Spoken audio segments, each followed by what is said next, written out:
So it's Larry Sharpe here at FreedomFest, again having great conversations about respect and ethics and values, and I am very lucky to have with me right now the CEO of Students for Liberty, Wolf von Laer. How are you, sir? I'm doing very well, Larry. How are you? Tell me about yourself, please.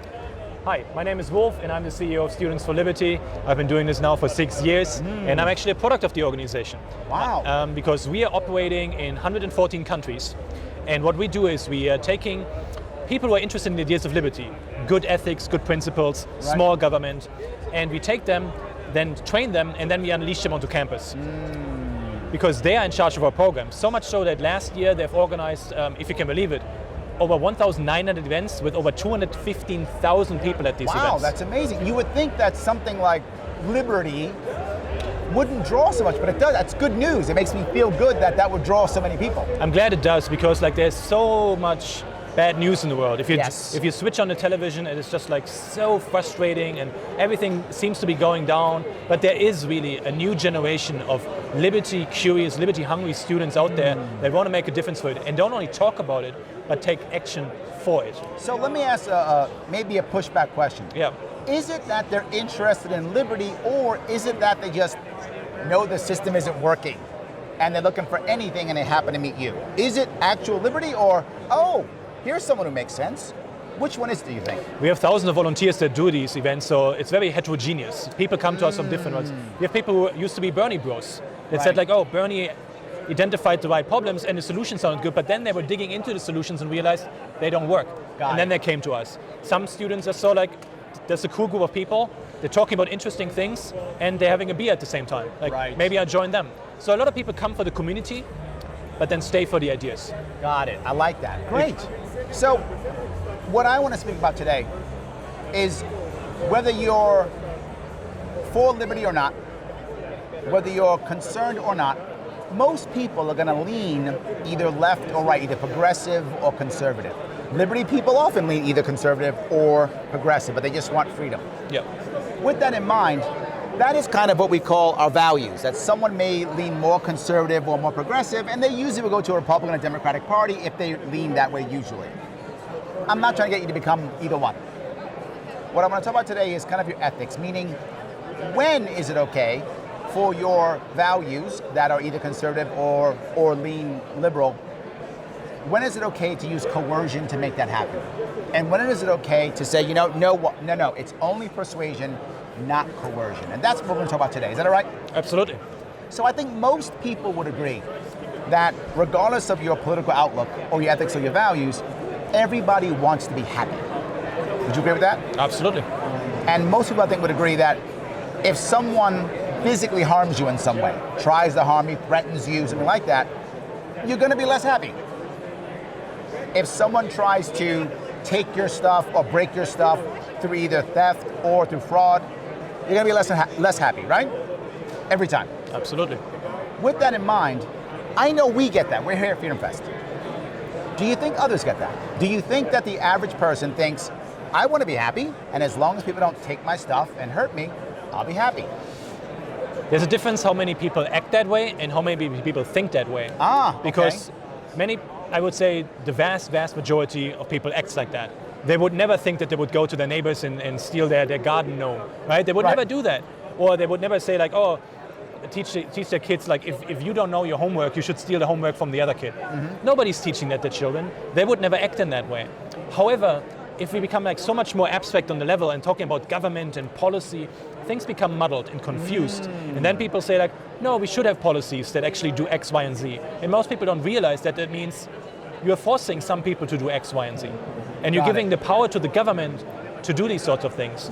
So once people understand that, then sometimes they pause and reflect upon that and say yeah, I still think government should do X, Y, and Z, but then the threshold becomes higher because you're realizing that you're actually using a system that's based on coercion and violence in order to achieve these ends.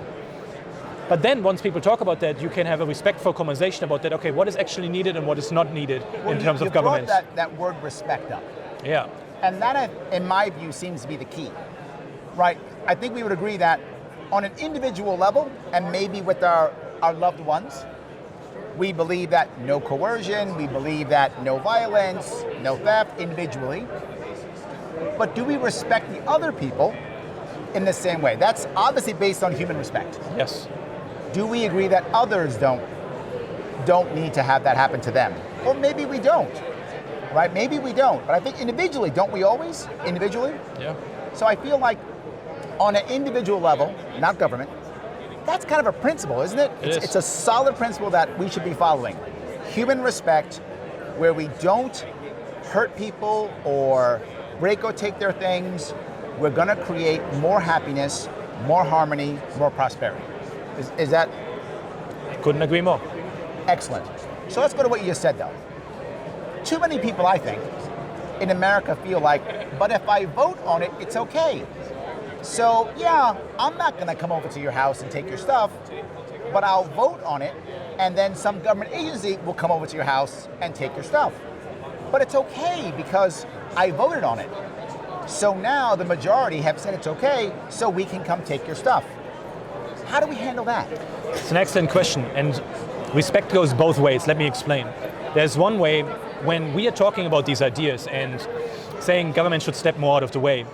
People would probably agree with that. We could say like we can use respect in that way, say like, hey, you want government to do, let's say, social security, and you can ask them like, hey, you're my neighbor, you're my friend, you're respecting me right now, right? Which means you would not, you interlocutor one, like Annie, like you would not use violence against me to accomplish this goal, right? And then would say like, oh God, I would not do that. It's like, but that's what you're advocating for. That works. So that's how we can use respect to make this point, and maybe people think a little bit more about like why we maybe need to step back away from government. However, as libertarians, we can make these arguments, and they might be shocking to some. Now, we also have to have the respect to understand where these people are coming from. Right. Because they don't have the same background, and this is the majority of people, both on the left and the right, believe that the coercive system is necessary to this extent to achieve their policy goals. So we have to have respect to also be empathetic to that viewpoint and take them where they are, and then slowly take them to our side. So you're and saying respect is a I good want to tool. have human respect for people, even though some of those are trying to, in a way, hurt me in some way, shape, or form. Take my stuff or force me to do things. They don't see it that way. And they don't think that they're doing this. They think that government is the necessary institution.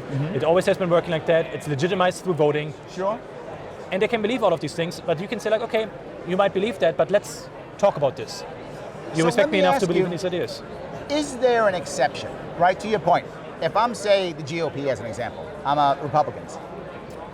I might say, look, I care about you and your culture and your lifestyle, and I think the right answer to make things better for America is to limit who can get married, right?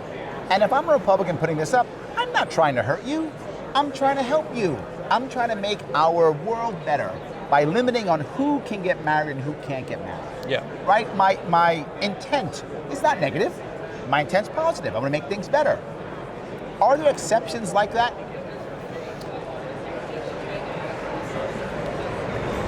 I wouldn't say so. Okay. I would not make any of such exceptions, and I would argue against them. Because I would say like, hey, and it's mostly probably this specific example would be motivated from a religious viewpoint. Because most people would say like, I don't care who's getting married. Right. Like, and mostly religious points would say like, hey, I don't want that. But that person, to be fair to that person, they believe their religious output is the right answer. Yes. They're doing it not to be mean, they're doing it because they think it's right for you. Yeah, but then they should also take into account, because I think religion often teaches humility, right? At least it ought to. So you should be also humble and say like, hey, maybe I'm wrong, and maybe I should, like I have these preferences and I want other people to have those preferences as well. So why don't you use peaceful persuasion? Got it. And you go through your church or your other like civil institution, you can start a non-profit, instead going to like institutions that uniformly is doing this to 220 million people. It takes a lot of hubris and a lot of like even illusion to think like, I know best what's good for 220 million people, all of which are probably radically different from what I am and have very radical different life experiences. And I think that's an argument that I would push forward. Okay. But if the person still says like, I don't care, like I want you to live the way that I think is the best way, then there's not much to talk with such a person, right? Got it. Like, Got it. Where do you go from there? I think it's a good point, right? How do I get someone to understand that just because they think it's right doesn't mean I should do it? I think your answer of respecting each other is a critical piece. But let me walk down one more step if I could. Because I think what you're saying is, you're okay with someone being persuaded through civic organizations, but once you add government, that becomes coercion. That's what you're saying, is that right? Yes. So we're agreeing government's coercion. Yes. But what about when it's not someone's lifestyle? I talk about Republicans, talk about Democrats now. What if Democrats say, look, guns are dangerous, so we should take away all the guns, because look, people are dying by guns. So again, when the Democrats say, I want to take away your guns, they're not doing it because they're mean. They're just trying to save lives. Yes. Right? Look, I'm going to save lives. Take the guns. What about that? Is that an exception when they're trying to save lives? I mean, it's a complicated argument, and we don't have the time to really spill it all out here.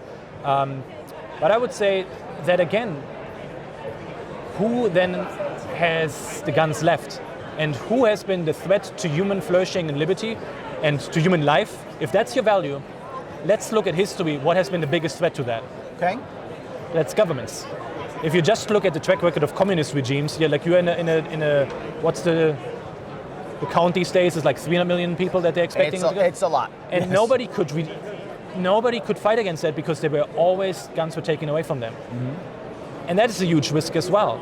Of course these things are happening, and I'm not saying, I don't think that there will be ever like a perfect society, mm-hmm. but we have to optimize for the institutions that allow for trial and error and allow people for the biggest amount of freedom. Yes, mistakes will be made. Yes, humans will be hurt, but like I care about like what are the institutions that increase choice, happiness, flourishing, as well as peace the most. And I don't think governments have a huge track record and a good track record of accomplishing that.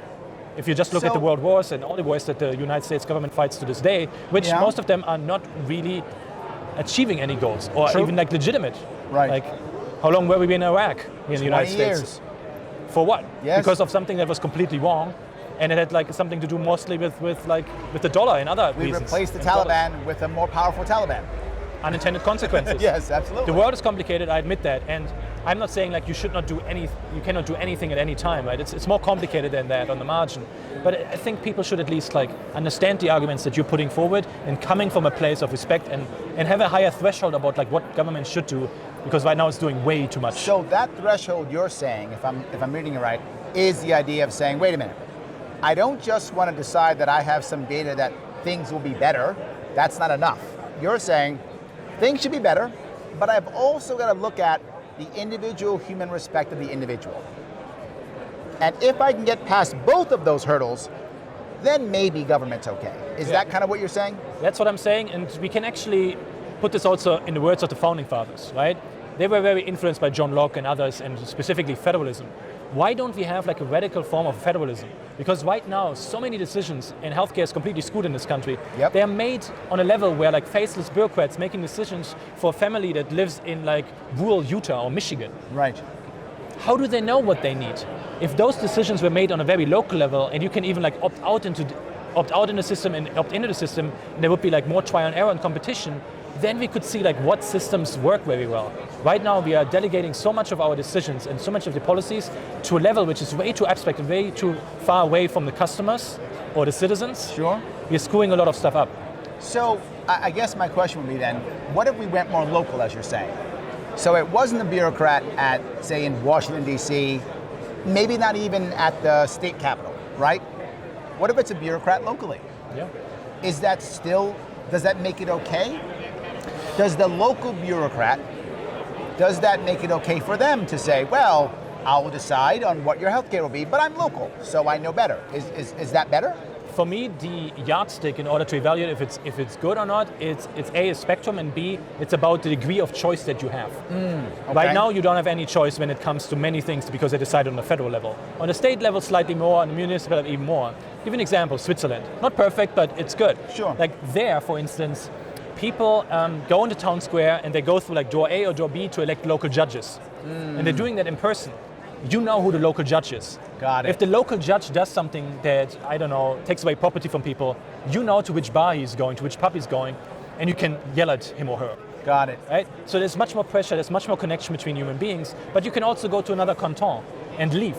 Much easier. Right now, people would say like, if we make arguments like you and I, people say like, oh, love it or leave it. Right.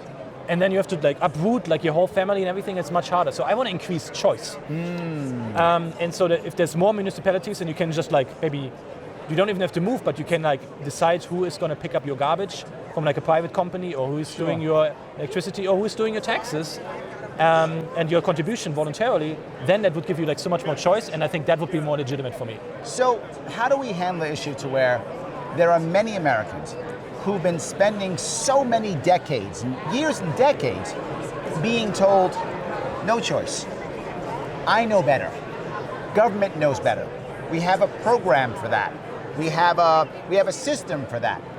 That some of them feel almost like, I don't know if I want to choose. I think I'd rather have big government take care of my situation. It's not my responsibility then, right? I'm not responsible because the government said it. I can just complain and sue them. How do we handle that? I would say like we should ask these people, hey, that sounds good. If that's what you're going to go for it. But please be also respectful, there's the word again, to me, to allow me not to live in the same system. Got it. Then they might say like, oh, then the system would break down. But so what? If your system doesn't work, like why do we, because of your preference, have to hold on to a system that's not sustainable? And we see in the world that these systems are sustainable. Right. There's 3 times more debt in the world than there's productive capacity on a GDP level, worldwide. This cannot continue. Right. And if you really care about people, what do you think will happen if suddenly the pension systems break down, the social security system breaks down, people don't get their food stamps anymore? What do you think will happen on the streets? Right. With the pensioners? Right. People will die. And if you really care about people, you have to think about the sustainability of the system. And what we have right now is not sustainable whatsoever. So what you're saying is people who care about people, who have good, strong values, who would say they have good, strong values, by default have to fall back to persuasion and human respect to get that done. If they think through this issue, yes. The other question is most people, because government has become so burdensome and life has become so costly and taxes are high and our property values go up, our taxes go up, like the gas prices go up, the taxes for that goes up. People don't really have the capacity to think through these things. You and I were lucky in this regard, but most people don't understand why these things are happening. Right. So I would like to talk about respect as like a shortcut to make people think about this. But I hope more and more people will wake up and crises are good for that. Because what's happened is because they don't have time, they shortcut. And they go, well, I think I lean more left, so I'm just going to listen to Democrats. Or I think I lean more right, I'm just going to listen to Republicans. And if you say something that my talking head told me is wrong, I can't talk to you anymore, right? Because you said the bad word, I don't talk to you anymore. Yeah. I think in my head that if we begin the conversation with respect, as you said, human respect, that entire theory of human respect, that if we have more human respect, we will have more happiness, we'll have more harmony, more prosperity, that we don't want to take people's stuff, that we don't want to force people, that people will listen at least. And now over time, we can make that shift into a real world full of human respect. Or at least respect your opinion about this, that you don't want government in that way. And that would be a huge win as well. Absolutely. Like letting people do what they want to do, but also letting you do what you want to do. I like Excellent. I appreciate that. So good. Thanks for the conversation. Larry, this was Good a pleasure. seeing you again. Good seeing you as well. Thank you.